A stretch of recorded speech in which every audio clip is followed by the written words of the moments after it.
Azizlar, bemorimizga patlash amaliyoti rejalashtirdik. Ko'rib tursizlar, mana chandiq va sohani belgilab qo'yganman.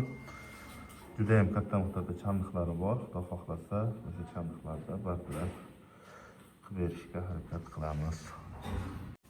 Azizlar, navbatdagi kosmetolog qurboni. Xo'p, bemorimizga nima operatsiya o'tkazib berdik? Juda ham katta miqdorda kosmetologdan keyingi qolgan chandiqlar bor edi.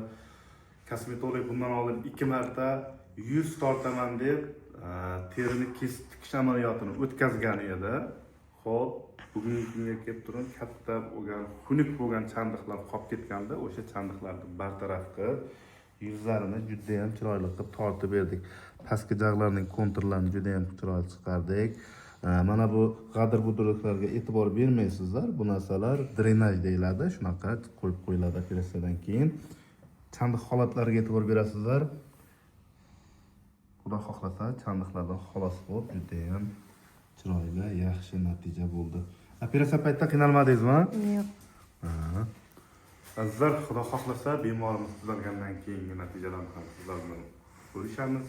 Sizlarni qo'llab-quvvatlash uchun like, kommentariya esdan chiqmasin, aktiv bo'linglar.